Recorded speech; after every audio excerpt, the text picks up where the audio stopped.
네, 오늘 함께 나눌 하나님 말씀은 요한복음 6장 52절에서 59절까지에 기록되어 있는 말씀의 내용입니다. 오늘 우리가 읽은 이 본문의 말씀은 요한복음 6장 전체의 말씀이 강조하고 있는 생명의 떡이신 예수님에 대한 말씀으로, 오늘 본문 말씀의 의미를 잘 이해하기 위해서는 먼저 요한복음 전체의 맥락에서 이 6장이 어떠한 위치 가운데 있는가를 살펴보는 것이 또 필요할 것이라고 생각합니다. 최근에 여러 차례 말씀드렸던 것처럼 요한 사도는 20장 31절 말씀에서 분명히 말씀하고 있는 바와 같이 너희로 예수께서 하나님의 아들 그리스도이심을 믿게 하려 함이고, 또 너희로 믿고 그의 이름을 힘입어 생명을 얻게 하려는 목적 가운데 이 복음서를 기록했다라고 밝히고 있습니다. 그의 이름을 힘입어 생명을 얻게 하려는 목적, 영생을 누리게 하기 위한 목적에서 내가 이 복음서를 기록했다라고 말씀하고 있는 것을 요한복음의 말씀을 통해 분명하게 확인할 수가 있는 것입니다. 요한 사도는 그러한 목적 가운데 예수님의 표적을 통하여서 예수님의 신분과 그 실체를 드러내고 더 나아가 믿음에 이르게 하는 독특한 구조로 이 요한복음의 말씀을 기록하고 있습니다. 그러한 목적과 구조 속에서 요한 사도는 1장에서 말씀이 육신이 되었다라고 선언한 이후에 2장에서부터 12장까지에 언급되어져 있는 7개의 표적을 통하여서 예수님은 누구신가? 라고 하는 질문에 대한 답을 분명하게 나타내 보여주고 있습니다. 그리고 그런 맥락 가운데 있는 이 6장의 말씀은 생명의 떡이신 예수님에 대해서 증거하며 오병이어의 이적의 사건과 그 이후에 남은 12각 바구니의 떡과 물고기의 양을 통해 생명의 실체이신 그리스도로 말미암는 충만을 예표적으로 나타내 보여주고 있습니다. 무엇보다 우리는 이 6장 말씀 전체에서 하나님께서 특별히 양식이라고 하는 대상, 그러니까 먹을 것이라고 하는 대상을 통해 우리를 생명의 실체이신 그리스도께로 인도해 가고 있으신 것을 확인할 수 있습니다. 하나님께서는 이 복음서를 읽는 당사자들을 오병이어의 사건에서 시작해서 광야에서의 만나에 대한 상기함의 과정을 거쳐 마침내 그리스도 자신이 생명의 떡이심을 선언하고 있으신 장면에까지 이끌어가고 있으시다라는 사실을 우리는 이 6장에 이어지는 쭉 그 말씀의 내용들을 통해 확인할 수가 있는 것입니다. 그리고 이를 통하여서 오늘날 많은 사람들이 빠져있는 신앙의 오류 가운데 하나라고 할 수 있는 표상과 물량의 한계를 드러내시고 실체와 본질에 대한 자각과 그 실체와의 연합의 필요성을 절실히 깨닫게 하고 있으십니다. 그런데 흥미롭게도 이 6장의 말씀은 갈릴리 인파의 열광으로 시작을 해서 회당에서의 걸림의 모습으로 끝맺음하고 있는 것을 알 수 있습니다. 15절에 기록된 말씀에서와 같이 오병이어의 기적을 경험한 많은 사람들은 예수님을 정치적인 메시아로 자신들의 왕으로까지 추대하려고 했지만, 오늘 말씀 이후에 기록되어 있는 66절에 기록된 말씀에서와 같이 그들 가운데 절대 다수의 사람들은 결국 오늘 본문에 기록된 이 말씀을 다 듣고 난 이후에는 이 말씀은 어렵도다라고 말하며 예수님을 떠나가고 있는 것을 우리는 확인할 수 있는 것입니다. 이는 표적과 예표에 대한 오해와 집착, 그리고 세상적인 가치관과 사고에서 벗어나지 못함이 어떻게 실체이신 예수님과 그 예수님의 가르침에 대한 거부로 귀결되어지는지를 보여주는 안타까운 모습이라고 할 수가 있습니다. 요한 사도는 오늘 말씀의 핵심이라고 할 수 있는 생명의 떡이신 예수님, 생명의 실체이신 예수님과 관계된 가르침을 점진적으로 심화되어져 가는 서술의 구조와 방식으로 이 본문의 내용을 풀어가고 있습니다. 쉽게 말해서 양식과 그 양식을 먹고 마심이라고 하는 이 큰 틀 안에서 생명과 만족을 위한 양식의 부재, 그리고 200데나리온이라고 하는 금액의 액수, 그리고 오병이어라고 하는 보잘것없는 그들이 갖고 있었던 현실, 그리고 그 오병이어의 현실 가운데 예수님의 축사함으로 말미암아 누리게 하신 만나의 이적, 그리고 더 나아가 생명의 떡이신 예수님이라고 하는 구조, 이를 이제 제가 지금 배우고 있는 신약 수업에서의 조병수 교수님은 그의 주석 가운데 요한복음의 깔때기형 구조라고 이야기를 합니다. 그래서 더 넓은 범위에서 점점 그 핵심 가운데로 좁아져가는 구조로 요한복음의 말씀들을 요한 사도는 풀어서 설명하고 있다라고 말씀하고 있는데, 바로 오늘 말씀에서의 이와 같은 구조가 또한 그와 같은 요한복음에서의 깔때기형의 구조를 잘 나타내 보여주는 말씀이라 할 수 있고, 이러한 말씀들을 통해서 결국 이후 15장에 기록된 포도나무와 가지의 비유의 말씀을 통해 이 말씀하신 바의 요지를 더욱더 구체적으로 명료하게 말씀하여 주고 있으신 것을 우리는 이 요한복음 전체에 풀어져가는 내용들을 통해서 확인할 수가 있는 것입니다. 이러한 사실들을 염두에 두고 이제 오늘 본문의 말씀의 내용을 함께 좀 하나하나씩 살펴보는 시간을 갖도록 하겠습니다. 오늘 말씀은 그러므로 유대인들이 서로 다투어 이르되 이 사람이 어찌 능히 자기 살을 우리에게 주어서 먹게 하겠느냐라는 말씀으로 시작을 하고 있습니다. 오늘 본문에서 유대인들 사이에서 이러한 다툼과 논쟁이 일어난 것은 앞선 51절 말씀에서 예수님께서 영생을 위한 떡은 자신의 살이라고 말씀하셨기 때문입니다. 오늘 본문에서 살이라고 번역된 헬라어 단어는 사르스라는 표현인데 1장 14절에서 말씀이 육신이 되어 우리 가운데 거하심에 라고 할 때 사용된 표현과 동일한 표현입니다. 요한 사도는 이 표현을 요한복음에서 매우 중요하게 언급하고 있는 것을 알 수 있습니다. 왜냐하면 이는 단순히 어떤 고기를 의미하는 것이 아니라 성육신의 실제, 즉 하나님의 아들이 참으로 인간의 몸을 입으셨다라는 사실을 의미하는 것이기 때문입니다. 그러니 예수님께서 오늘 본문에서 말씀하고 있으신 내 살을 먹으라는 말씀은 게알더스 보수 선생님의 표현을 빌리자면 구속사적 실체의 수납으로 상징을 넘어 그 실체에 참여할 것을 말씀하고 있는 것으로 이해할 수 있습니다. 다시 말해, 또 쉽게 말해서 예수님께서 내 살이 곧 세상의 생명을 위한 양식이다라고 말씀하고 있는 것은 영생이라고 하는 것이 예수님의 성육신과 형벌 대속적 죽음의 공효 가운데 참여하는 것으로 말미암아 주어지는 은혜다라는 사실을 말씀하고 있으신 것으로 우리는 이 말씀을 이해할 수 있는 것입니다. 그런데 유대인들은 이 말씀을 문자 그대로 이해하려고 했습니다.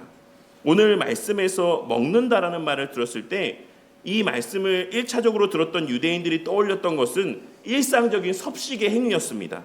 그래서 어떻게 이 사람이 자기의 살을 우리에게 주어서 먹을 수 있게 하겠느냐라고 서로 다투었던 것입니다. 그런데 오늘날에도 오늘 말씀에서의 유대인들과 같이 먹는 것, 이 먹는 행위에 집착하며 본질이 의미하는 바가 무엇인지를 깨닫지 못하는 모습을 보게 될 때가 있습니다. 무슨 말이냐면 오늘 말씀에서의 예수님 이 말씀의 본질은 예수님의 형벌 대속적인 죽음의 그 공효 가운데 참여하고 그 형벌 대속적 죽음의 본질에 동참하는 것을 말씀하고 있으신 것임에도 불구하고 먹는다라는 표현, 그 행위 자체에 집착함으로 그 본질을 깨닫지 못했던 것처럼 오늘날에도 단순히 말씀을 보는 것, 말씀을 듣는 것, 혹은 말씀을 배우고 말씀을 아는 것에 그 행위에 더 많은 가치를 두므로 우리가 무엇을 위해 말씀을 보고 무엇을 위해 말씀을 듣고 무엇을 위해 말씀을 배우고 말씀을 알라고 말씀하셨는지를 깨닫지 못하는 모습을 보게 될 때가 있다라는 것입니다. 이와 관련하여서는 뒷부분에 좀 더 상세하게 언급하도록 하겠습니다. 사람들의 이와 같은 격렬한 논쟁, 루터 선생님의 번역에 따르자면 이 논쟁의 모습에 대해서 어떻게까지 표현하고 있냐면 지금의 이 상황은 서로 간에 욕설까지도 오고 가는, 주고받는 격렬한 논쟁의 모습을 나타내 보여주고 있다라고 루터 선생님은 번역을 하고 있습니다. 그러한 격렬한 논쟁 속에서도 예수님께서는 자신의 하신 말씀을 변함없이 다시금 반복하여 더욱 분명하게 말씀하실 뿐만 아니라 이제는 살을 먹는 것에 더하여 피를 마시는 것까지 언급하시며 피를 마시지 않으면 너희 속에 생명이 없다라고 당시 이 말씀을 듣는 사람들에게는 너무나도 충격적인 말씀을 이어서 들려주고 있으십니다. 그런데 이 말씀에서 사실 우리가 더 주목해 보아야 될 것은 예수님의 이 말씀이 조건문의 구조로 되어 있다는 것입니다. 헬라어 원문에는 에안메라고 하는 강한 부정의 조건절을 사용을 하고 있는데 이는 만약에 뭐뭐하지 않으면 이라는 의미입니다. 그리고 이는 구원의 절대적 필요 조건을 제시하는 문법이라고 할 수가 있습니다. 만일 이러이러하지 않으면 너희에게 구원이 없다.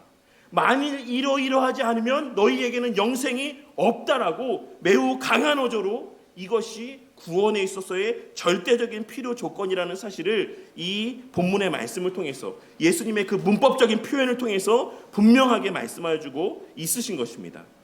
그런데 더 흥미로운 것은 동사의 변화입니다. 53절에서는 파게테와 피에테라는 단어를 사용하면서 이 동사를 부정과거 접속법으로 사용하고 있는 것을 확인할 수 있습니다. 여기서 이런 내용들을 다 설명할 수는 없고, 이 부정과거 접속법을 사용한 이 의미가 담고 있는 함의는 이 행위가 결정적인 행위라는 것을 의미합니다. 반면에 54절 말씀에서의 먹는다 마시다는 트로곤과 피논이라는 현재 분사가 사용이 되고 있습니다. 여기서 트로고라고 하는 이 먹다라고 하는 의미의 표현은 사실 53절에서의 먹다라는 표현과 좀 다른 뉘앙스를 지니고 있는 표현으로 매우 생생하고 노골적이며 적나라한 표현입니다. 53절에서의 먹다라는 표현이 일반적인 그냥 먹는다, 음식을 먹는다 라는 의미를 지니는 표현이라고 한다면, 54절에서 예수님께서 말씀하고 있으신 먹다라는 표현은 우적우적 씹어 먹다, 꼭꼭 씹어서 소화하다 라는 의미를 지니고 있는 표현입니다. 그리고 이를 현재 분사형으로 기록하고 있다라는 의미는 지속적이고 철저한 참여, 점진적으로 완전한 참여에까지 이르는 모습을 말씀하고 있다라고 할 수가 있습니다. 그리고 이러한 여러 표현과 문법의 의미들을 통해서 우리가 알 수 있는 것은 예수님께서는 오늘 본문 53절과 54절 말씀을 통해 우리의 구원과 관계된 두 가지의 중요한 사실을 언급하고 있으시다라는 것입니다. 먼저 53절 말씀에서 인자의 살을 먹지 않고 인자의 피를 마시지 아니하면 너희 속에 생명이 없다라고 말씀하시면서 이를 부정과거의 형태로 말씀하고 있으신 것은 우리의 구원에 있어서, 우리가 영생을 누림에 있어서 예수님의 십자가 대속의 사건에 실제적으로 참여하는 이 사건이 반드시 있어야지만 된다라는 사실을 말씀하고 있으신 것이라고 할 수 있습니다. 예수님께서는 영생을 위하여서는 그 영생의 실체이신 예수님과의 실제적인 연합의 사건이 반드시 있어야지만 된다. 그것이 전제되어야지만 된다라는 사실을 말씀하고 있으신 것입니다. 당연한 말이죠. 우리의 구원이라고 하는 것은 반드시 그리스도와 연합으로부터 시작되는 것이다라는 사실을 우리는 잘 알고 있는 것이고, 예수님의 이 말씀이 그러한 교리적 사실에 대한 근거, 명백한 근거가 되는 말씀이라고 할 수가 있는 것입니다. 그리고 그와 동시에 그러한 실제적인 연합이라고 하는 것, 그 객관적인 사건이라고 하는 것은 내면의 자각과 인지의 변화를 수반한다라는 의미 또한 담겨져 있다라고 할 수 있습니다. 제가 앞서 이 말씀이 어디에서 구체화되고 명료화된다라고 말씀드렸습니까? 포도나무와 가지의 말씀에서 더욱 구체적으로 명료화된다라고 말씀을 드렸습니다. 지금 예수님의 이 말씀은 그 말씀을 빗대서 끌어와서 생각해 보았을 때 그와 같은 예수님과의 연합의 사건은 우리가 인지하지 못하는 때에 일어나는 것이긴 하지만 그 하나님 그리스도와의 연합이라는 사건은 반드시 열매를 맺게 된다. 반드시 가시적으로 드러내는 변화의 모습이 있다라는 사실을 오늘 이 먹다와 마시다, 그리고 먹다와 마시다의 다른 표현을 통해서 나타내 보여주고 있으신 것입니다. 그러니 이는 하나님 편에서 베푸시는 중생의 은혜 이후에 반드시 나타날 수밖에 없는 회심의 역사를 말씀하고 있으신 것이며, 그 참된 회심은 지속적인 그리스도 중심의 삶으로 열매 맺게 되어 있다라는 사실을 오늘 말씀에서의 먹어야지만 된다라는 말씀에 서로 다른 표현을 통해 말씀하여 주고 있으신 것입니다. 그렇기에 예수님께서는 54절 말씀에서의 현재 분사 형태의 내 살을 계속해서 우적우적 씹어먹고 꼭꼭 씹어서 소화하며 내 피를 지속적으로 마시는 자만이 영생을 가진 것이고 내가 그를 마지막에 살릴 것이다 라고 하는 이 말씀을 하고 있으신 것이고, 이러한 말씀을 통해 우리의 회심이라고 하는 것은, 우리의 거듭남과 회심이라고 하는 것은, 우리의 중생과 회심이라고 하는 것은 단순히 과거의 어떤 한 시점에 일어난 단회적인 사건에 그치지 않고 계속해서 먹고 마시는 지속적인 그리스도와의 교통의 모습으로 발현되어지고 열매 맺게 되어 있다라는 사실을 말씀하여 주고 있는 것입니다. 그러니 이를 좀 반대로 이야기하자면 좀 비약일 수 있고 확장일 수 있지만 이러한 그리스도에 대한 갈망이 없다면, 그러니까 그것을 풍성히 먹고 마시는 것을 떠나서, 먹고 마시는 행위를 떠나서 그리스도인으로서의 살아가는 삶, 그리스도 안에서의 삶에 대한 갈증과 그 어떤 결핍 자체를 느끼지 못한다라고 한다면 사실 그 사람 안에 중생의 역사가 있었는지에 대하여서는 우리가 한번 생각해 볼 필요가 있다라는 말씀으로도 우리는 오늘 말씀의 내용들을 이해할 수 있는 것입니다. 이를 신학적으로 표현하자면 우리의 예수님과 그 예수님의 행하신 십자가 대속의 사역에 대한 믿음은 한 번의 결정적인 사건인 동시에 평생에 지속되는 사건이라는 사실을 말씀하고 있으신 것이라 할 수 있고, 동시에 그러할 수밖에 없다라는 사실을 말씀하고 있으신 것이라고 할 수 있습니다. 그렇기에 우리 믿음의 선배들은 제가 예전에도 말씀드렸지만 웨스트민스터 신앙고백서를 작성하면서 믿음에 대한 고백을, 믿음이 우리의 신앙에서의 출발점의 초기에 있는 사건임에도 불구하고 이 믿음에 대한 신앙고백의 내용을 성화 다음에 배치한 것이라고 할 수가 있는 것입니다. 왜냐하면 우리의 믿음이라는 것은 오늘 말씀에서의 예수님의 말씀을 통해서도 알 수 있는 것처럼 우리의 신앙의 출발인 동시에 성화의 과정 속에서 반복적으로 발현되어지는 모습일 수밖에 없기 때문에 그렇습니다. 우리는 믿기 시작해서 지속적으로 믿음 가운데에 살아가는, 영화에까지 나아가는 그러한 존재라고 할 수가 있는 것입니다. 그리고 그 믿음의 방편으로 예수님께서는 본질적으로 당신의 몸으로서의 교회를 당신의 백성들에게 허락하신 것이고, 교회 안에서의 질서와 그 질서에 따른 직분자들을 선물로 주신 것이고, 그 선물을 통하여 말씀과 성례의 은혜를 공급하여 주시는 것이다라고 할 수 있는 것입니다. 그리고 그러한 은혜의 방편, 믿음의 수단들을 통해서 성도들은 그리스도의 형벌 대속적 죽음의 공효를 계속해서 되새기며 그에 대한 지속적인 믿음과 확신 가운데 살아가게 되는 것입니다. 말씀을 들음을 통하여, 성례의 시행을 통하여, 성찬의 참여함을 통하여 우리의 그 믿음의 실체를 계속하여 망각하지 않고 상기하며 지속적인 믿음 가운데 살아가게 되는 것이다라는 것입니다. 그러니 그런 맥락에서 54절 말씀을 다시 보면 예수님께서는 내 살과 내 피를 먹고 마시게 한 자들에게 내가 그 나의 살을 계속해서 먹게 하겠다. 내가 내 그 피를 지속적으로 마시게 하겠다. 그래서 그를 마지막 날에 다시 살리겠다라고 말씀하고 있으신 것으로도 이해할 수 있는 것이며, 이를 통해 우리는 우리의 구원의 서정에서의 모든 과정이 다 성삼위 하나님 편에서 베푸시는 은혜의 역사라는 사실을 알 수 있습니다. 우리의 거듭나고 회심하는 것도 성삼위 하나님 편에서의 주권적인 역사이며, 그 거듭나고 회심한 상태 가운데 머무는 견인의 은혜 또한 성삼위 하나님의 주권적인 역사로 말미암는 것이고, 이미 허락된 영화의 상태를 종국에 누리고 만끽하게 되는 것 또한 성삼위 하나님의 주권적인 역사로 말미암는 은혜다라고 하는 사실을 우리는 오늘 말씀에서의 예수님의 이 말씀을 통해 다시 한번 깨달을 수 있는 것입니다.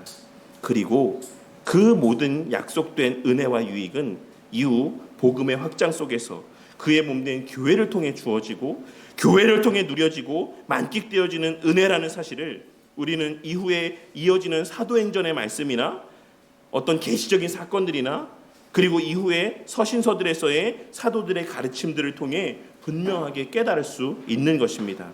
그리고 그러한 맥락에서 우리 신앙의 선배들은 교회 밖에는 구원이 없다라고까지 고백했던 것이다라고 할 수가 있는 것입니다. 그리고 이어서 예수님께서는 지금까지 우리가 나눈 내용을 더욱 분명하게 말씀하고 있으신데, 예수님께서는 55절 말씀을 통해 내 살은 참된 양식이요 내 피는 참된 음료로다라고 말씀을 하고 있으십니다. 여기서 참된이라고 번역된 표현은 단순히 거짓이 아니다라는 의미를 넘어선 본질적, 실체적, 궁극적이라는 의미를 담고 있는 표현입니다.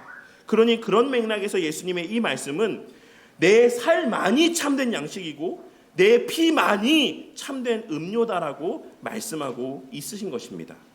그렇다면 예수님께서 왜 이런 말씀을 하고 있으신 것이겠습니까? 왜 이 말씀을 듣는 당사자들을 향해서 내 살만이 참된 양식이야, 내 피만이 참된 음료야 라고 너무나도 분명하고 구체적으로 말씀하고 있으신 것이겠습니까? 그것은 지금 예수님 주변에 있는 사람들이 하늘에서 내려온 만나를 먹는 것과 같은 이적을 체험했기 때문에 예수님 곁에 머물러 있는 것이기 때문입니다.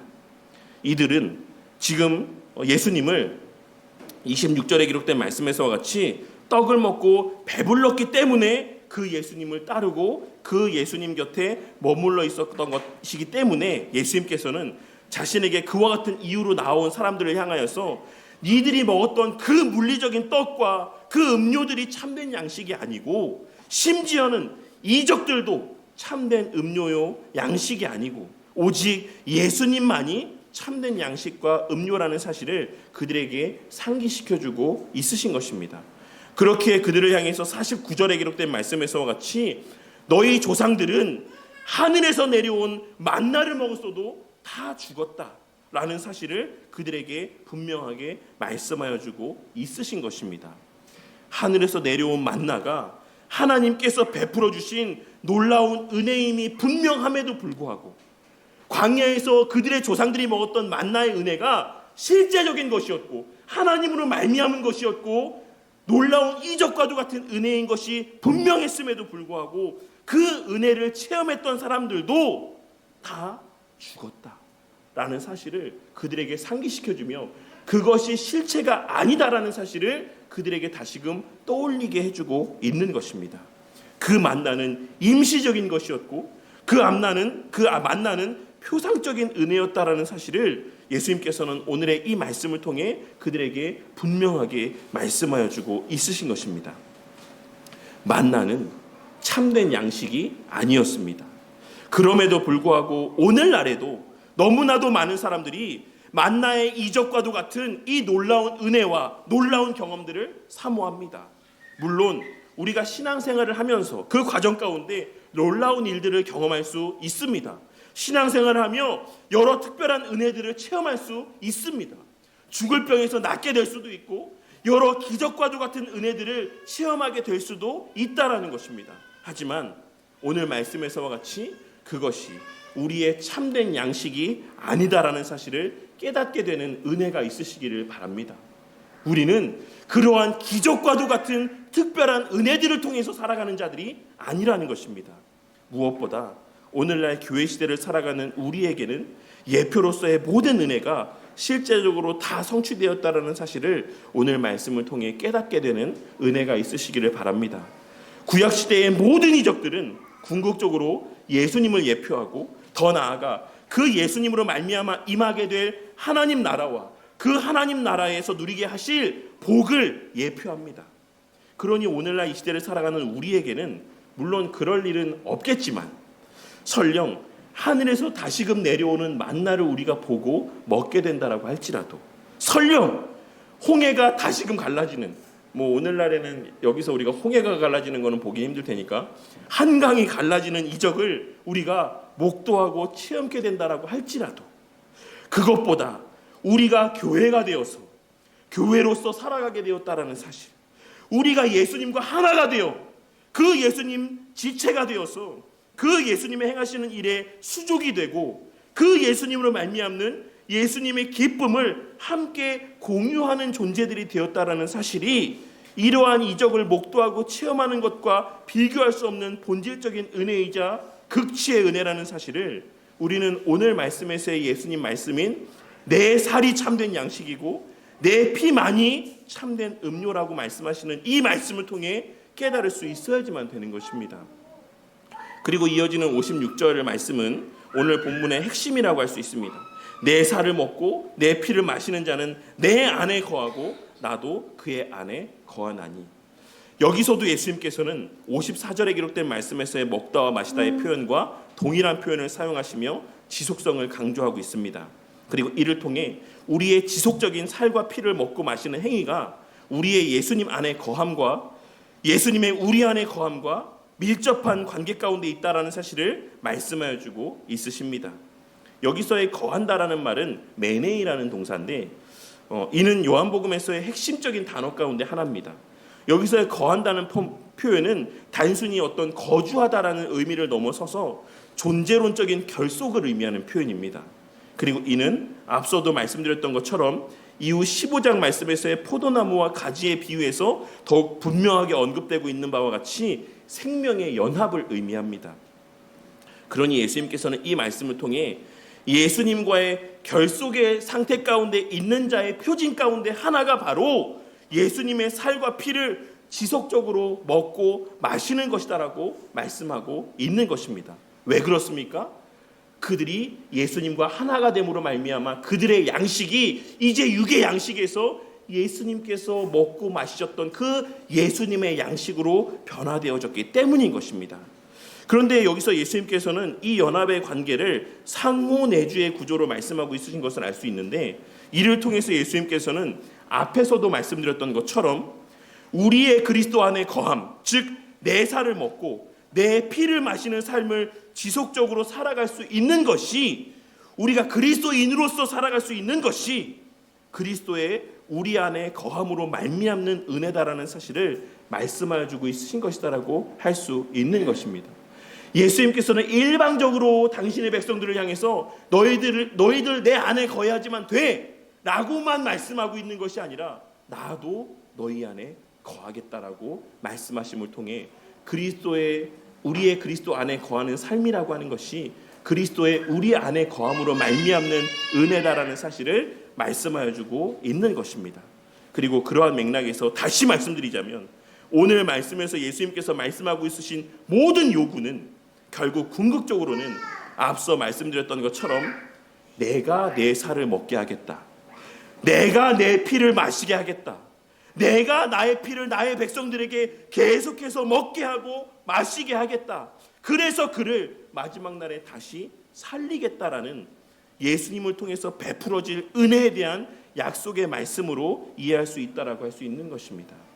그리고 우리 예수님께서는 지금 이 순간에도 성부 하나님 우편의 그 영광의 자리에서 보내신 성령 하나님을 통하여 우리 안에 실제로 내주하시며 당신께 속한 자들에게 참된 양식이 무엇인지를 알게 하시고 참된 음료가 무엇인지를 알게 하시며 그 은혜를 누리고 만끽하게 하여 주심으로 이 약속을 성취하고 계시다라는 사실, 또 성취하셨다라는 사실을 우리는 기록된 말씀을 통해, 그리고 나의 체험적인 삶을 통해 분명하게 깨닫고 확신할 수 있는 것입니다.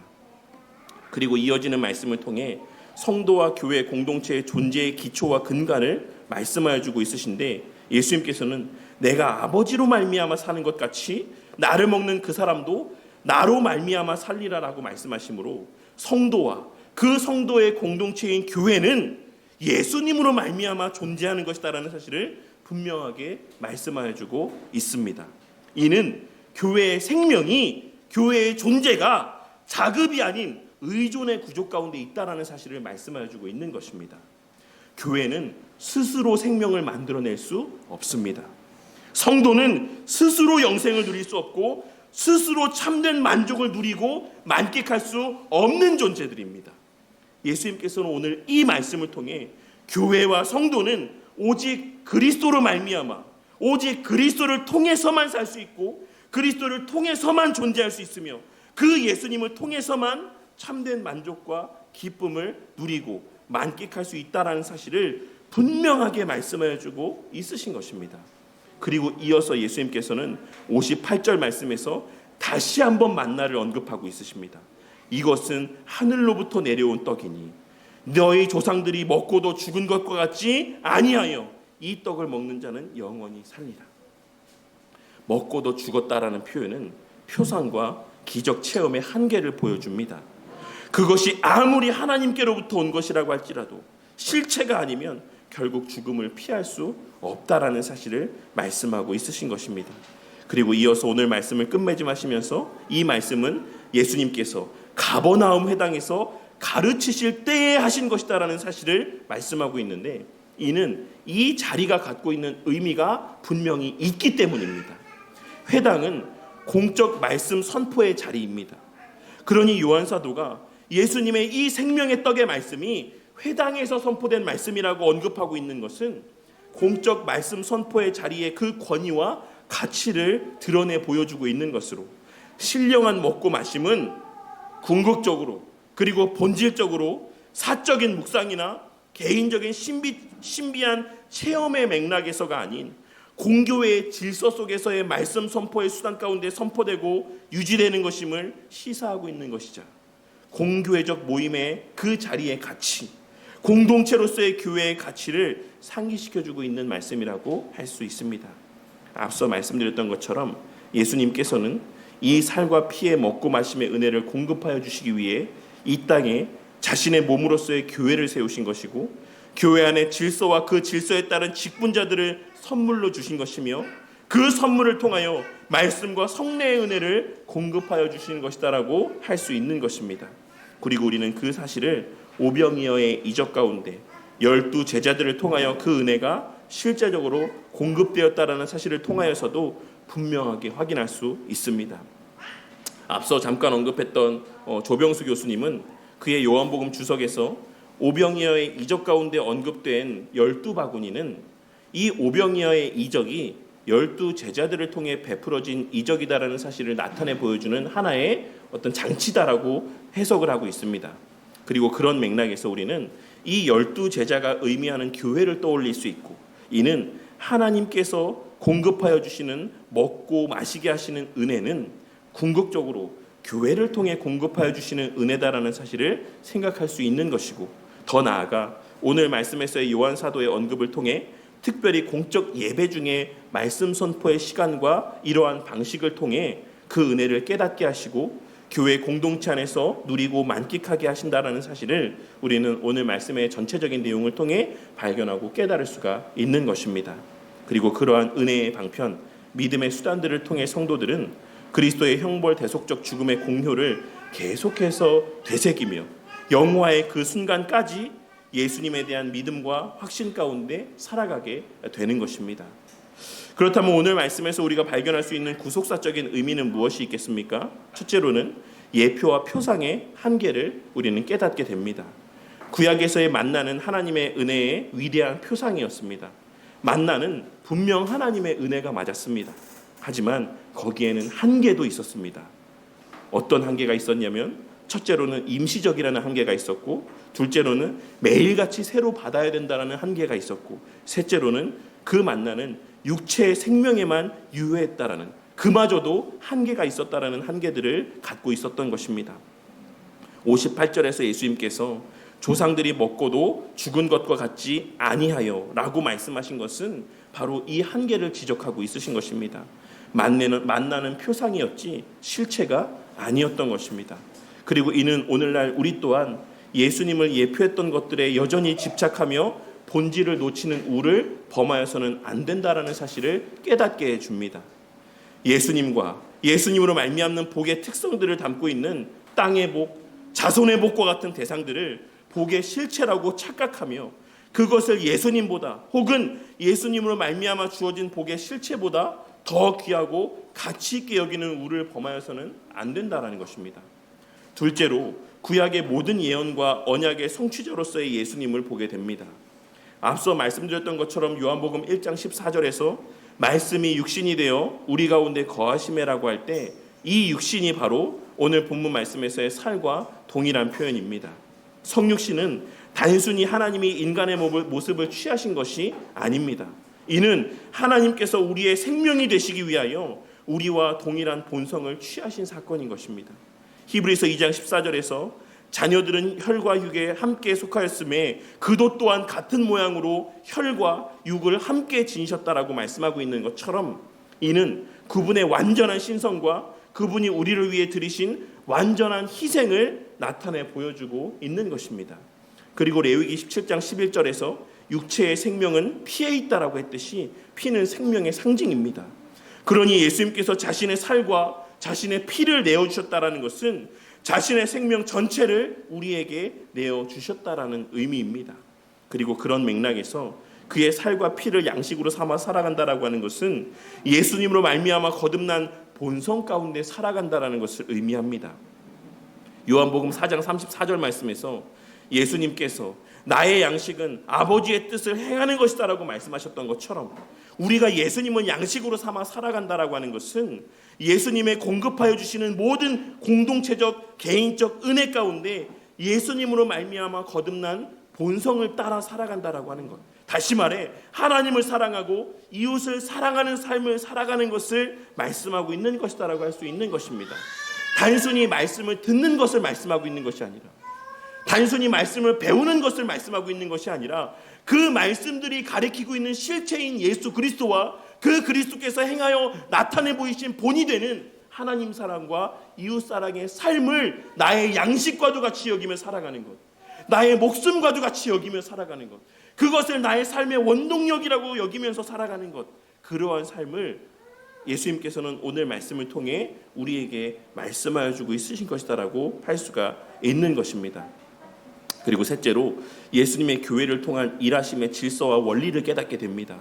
앞서 잠깐만 말씀드렸던 것처럼 오병이어의 이적이 행하여지는 과정은 드림과 축사하심과 떼어 나누어 주심과 남음의 과정으로 이루어진 것을 알 수 있습니다. 이는 교회 안에서의 생명이 분배되는 질서의 모형이라고 할 수 있습니다. 첫째로는 드림입니다. 한 아이가 보리떡 5개와 물고기 2마리를 드렸습니다. 비록 얼마 되지 않는 것이었지만 그는 기꺼이 드렸습니다. 둘째로 그 드려진 것들 가운데 예수님께서 축사하셨습니다. 셋째로 떼어서 그 축사하신 것을 나누어 주셨고, 넷째로는 그 나누어 준 것에 12바구니의 남음이 있었다라는 사실을 우리는 이러한 오병이어의 과정의 내용들을 통해서 보게 되는 것입니다. 이것이 하나님 나라의 복을 누리게 하시는 원리입니다. 이것이 바로 영생의 복을 이 땅에서의 선취적으로 맛보게 하시는 하나님의 방식입니다. 비록 우리가 보기에는 무슨 의미가 있냐? 내가 드리는 이 얼마 되지 않는 이 헌금이 무슨 의미가 있냐? 우리의 이 교회 안에서의 나의 작은 이 헌신이 무슨 의미가 있냐라고 여겨질지 모르겠지만, 우리의 그 보잘것없는 하나님 앞에서의 헌신들 가운데 예수 그리스도의 축사하심으로 말미암아 우리는 그 보잘것없는 헌신 가운데서도, 섬김 가운데서도 이미 임한 하나님의 나라의 복을 풍성히 누리고 만끽할 수 있게 되는 것이 바로 오늘 말씀에서의 예수님께서 나타내 보이신 하나님 나라의 복을 누리고 만끽하게 하시는 이 원리 가운데 담겨져 있는 의미라고 할 수 있는 것입니다. 이와 같은 오늘 말씀의 내용들을 오늘날 이 시대를 살아가는 우리 각자 또 공동체에게도 바르게 적용하여서 하나님 나라의 복을 온전히 누리고 만끽하는 우리 바른교회 공동체가 되기를 바랍니다. 오늘 말씀을 통해 그리스도가 아니면 죽는다라고 하는 인식과 깨달음이 저와 우리 모두의 마음 가운데 자리하게 되기를 바랍니다. 사실 제가 오늘 말씀을 준비하면서 가장 핵심적으로 제 마음에 와 닿았던 것은 예수님께서 이 말씀을, 자신을 먹고 마시는 것을, 영생을 이런 먹고 마심에 빗대어서 설명하고 있다라는 사실이었습니다. 오늘 말씀에서 예수님께서는 이 영생의 문제를 그 양식에 빗대어 말씀하고 있으시다라는 사실이 우리 성도님들의 마음 가운데도 깊이 깨달아지고 또 새겨지는 은혜가 있기를 바랍니다. 다시 한번 말씀드리지만 예수님께서 양식의 문제와 영생의 문제를 연결해서 말씀하고 있으신 것은 이 양식의 문제가 우리의 선택의 영역에 속한 문제가 아니다라는 것을 나타내 보여주기 위하심이라는 것을 깨닫게 되는 은혜가 있으시기를 바랍니다. 무슨 말이냐면 운동을 하고 안 하고는 우리의 선택의 영역에 속한 문제입니다. 누군가는 운동을 할 수도 있고 누군가는 운동을 하지 않을 수도 있는 것입니다. 여행을 가고 안 가고는 우리의 선택의 문제입니다. 영화를 보고 안 보고는 우리의 선택에 속한 문제입니다. 독서를 하고 안 하고도 우리의 선택의 영역에 속한 문제입니다. 그렇다면 양식을 먹는 것은 어떠합니까? 밥을 먹는 것은 어떠합니까? 물론 한 끼, 두 끼 정도는 밥을 먹고 안 먹고를 우리가 결정할 수 있지만 우리의 평생의 삶 속에서 밥을 먹고 안 먹고를 우리의 기호의 문제, 우리의 선택의 문제, 여기서 제가 지금 이 말씀을 저는 빵을 먹는데요, 저는 다른 걸 먹는데요, 이렇게 이해하시는 분은 없으실 거라고 생각합니다. 우리의 영양분을 섭취하는 것, 우리의 어떤 양식을 섭취하는 이 문제를 우리의 기호의 문제, 선택의 문제로 생각하는 사람이 있습니까? 우리가 무엇을 먹고 안 먹고는 우리의 생명과 직결되는 문제입니다. 그래서 우리가 어르신들을 볼 때도 그런 얘기를 하지 않습니까? 곡기를 끊으시면 이제 가실 때가 다 되신 것 같다라는 이런 말들을 사용하지 않습니까? 우리의 먹고 먹지 않는 것, 우리의 허기를 느끼고 허기를 느끼지 않는 것은 우리의 생명과 직결되는 문제라고 할 수가 있는 것입니다. 예수님께서 오늘 말씀에서 이 양식의 문제와 영생의 문제를 연관짓고 있고 이 양식의 문제를 그리스도 자신과 연관짓고 있으신 것은 예수님의 말씀을 따라 살아가는 것이 바로 우리의 영생의 문제와 직결되는 문제이기 때문이라는 사실을 깨닫게 하고자 하시는 의도가 담겨 있다라고 할 수가 있는 것입니다. 다 함께 우리 히브리서 12장 4절에서부터 16절까지의 말씀 가운데 4절과 5절 그리고 12절에서 15절까지만 함께 좀 이 시간 함께 봉독해 보도록 하겠습니다. 히브리서 12장 4절에서 16절 말씀 중에서 4절과 5절 그리고 12절에서 15절 함께 우리 히브리서 먼저 4절과 5절 말씀을 합독하도록 하겠습니다. 시작.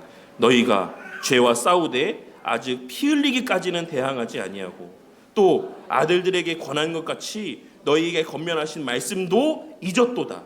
일러스되 내 아들아 주의 징계하심을 경히 여기지 말며 그에게 꾸지람을 받을 때에 낙심하지 말라.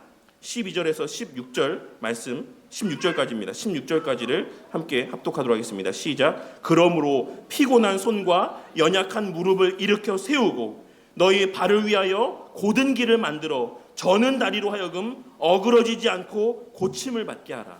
모든 사람과 더불어 화평함과 거룩함을 따르라. 이것이 없이는 아무도 주를 보지 못하리라. 너희는 하나님의 은혜에 이르지 못하는 자가 없도록 하고 또 쓴 뿌리가 나서 괴롭게 하여 많은 사람이 이로 말미암아 더럽게 되지 않게 하며 음행하는 자와 혹 한 그릇 음식을 위하여 장자의 명분을 판 에서와 같이 망령된 자가 없도록 살피라. 모든 사람과 더불어 화평함을 추구함으로 세상과 구별된 삶을 살아가는 것은 주를 볼 수 있게 된 자들의 특권인 동시에 의무입니다. 모든 사람과 화평함을 추구함으로 세상과 구별된 거룩한 삶을 살아가는 것은 주를 볼 수 있게 된 자들의, 주를 볼 수 있게 하신 자들의 특권이자 의무입니다. 히브리서 기록자는 이것이 없이는 아무도 주를 보지 못할 것이다라고 말씀하고 있습니다. 이것이 행위 구원에 대한 말씀입니까? 구원이 우리의 행위에 달려있다라는 말씀입니까? 그렇지 않습니다. 그리스도와 연합한 자들 안에서는 이러한 역사가 있다라는 것을 말씀하고 있는 것입니다. 그리고 하나님께서는 이러한 삶을 살게끔 자기 자식을 포기하지 않고 때로는 책망하시며 때로는 징계하시며 말씀의 은혜로 깨우치시고 그러한 삶을 살게 하신다라는 사실을 이 히브리서 기록자를 통해 말씀하고 있으신 것입니다. 이 사실을 깨닫고 그리스도를 먹고 마신다라는 이 말씀의 의미를 오늘 이 시간 다시 한번 마음 가운데 깊이 새기시기를 바랍니다. 거기에 영생이 있습니다. 거기에 생명이 있습니다. 거기에 만족이 있습니다. 왜냐하면 이러한 삶 가운데 우리는 우리를 위하여 지금도 일하시는 우리 주님, 우리 예수님을 목도할 수 있기 때문입니다.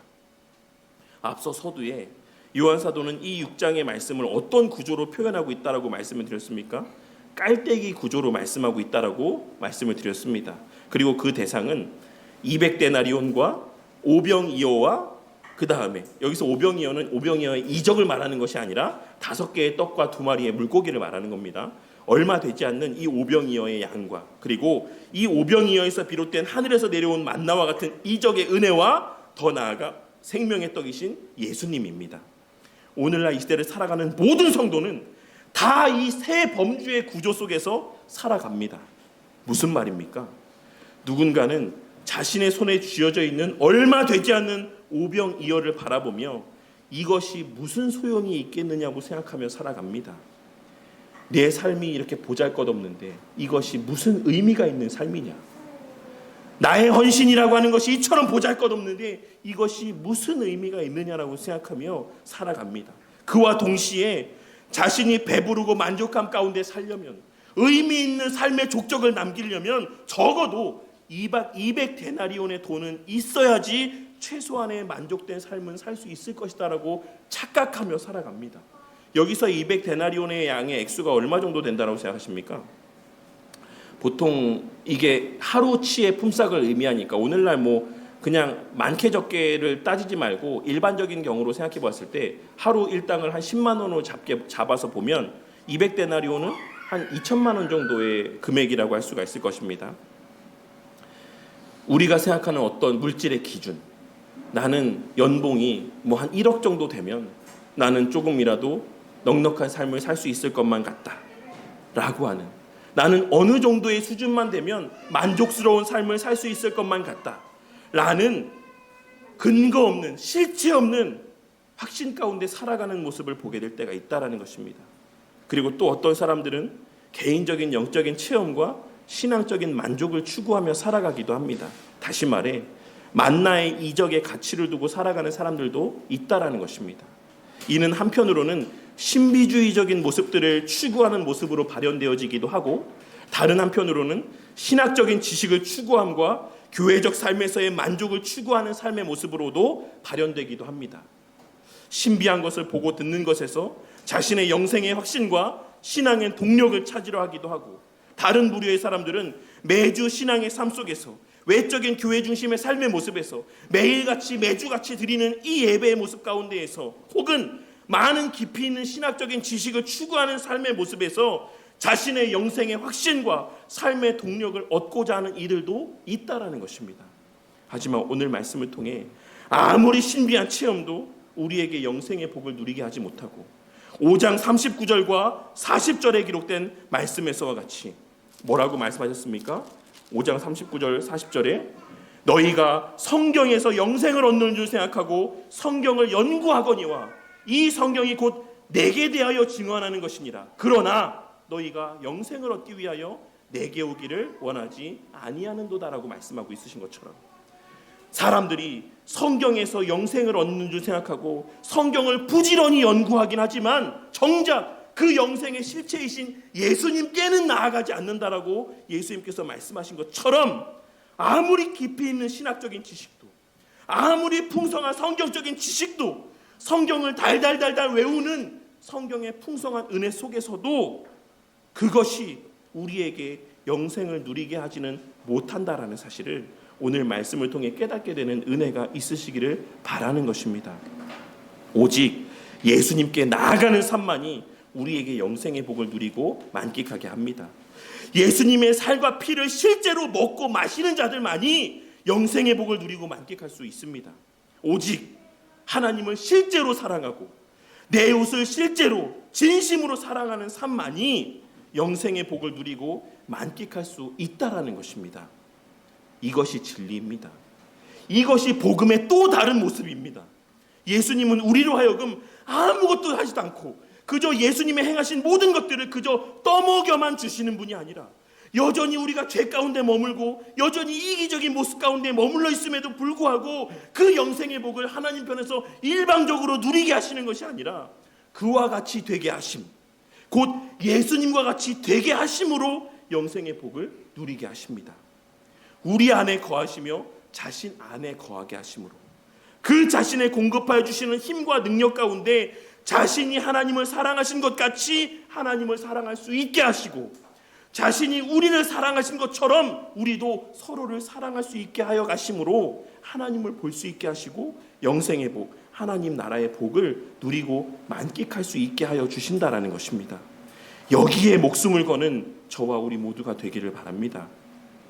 하나님을 아는 것이 영생이다라고 말씀하고 있으신 이 말씀에서의 알은 지식적인 알미 아닙니다. 이 알은 체험적인 알미입니다. 이 사실을 깨닫고 실제로 사랑함으로 사랑이신 하나님을 알고 그 하나님의 우리를 향한 사랑을 더욱 온전히 알아가는 저와 우리 모두가 되기를 바랍니다.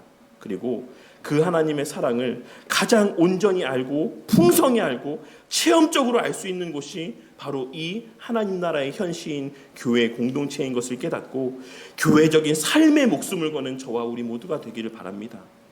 200데나리온의 목숨을 거는 것이 아니라, 어떤 놀라운 이적의 목숨을 걸고 살아가는 삶이 아니라, 내가 정말 목숨을 걸고 200데나리온의 물질을 손에 쥐기 위해서 살아가는 그러한 삶이 아니라, 놀라운 이적을 체험하기 위해서 아둥바둥하는 삶이 아니라, 이미 주어진 이 은혜 안에서 서로를 사랑하는 데 목숨을 걸고 살아가는 저와 우리 모두가 되므로 이미 임한 그 하나님 나라의 복을 충만히 누리고 만끽하는 저와 우리 모두가 되기를 바란다는 것입니다. 비록 우리 교회의 현실은 참으로 별 볼 일 없을지라도, 얼마 되지 않는 무리가 모여서 예배드리는 우리의 이 모습이 사람들의 눈에 보기에는 참으로 별 볼 일 없는 것처럼 보여질지라도, 그러한 우리 교회 공동체 안에서 선포케 하시는 바른 복음과 서로 간의 진실된 사랑의 섬김 가운데 장차 더욱 풍성하고도 온전히 누리게 될 영생의 복을 우리의 현재의 삶 속에서도 선취적으로 풍성히 누리고 만끽하는 저와 우리 모두가 되기를, 우리 바른교회 공동체가 되기를 주님의 이름으로 간절히 축원합니다.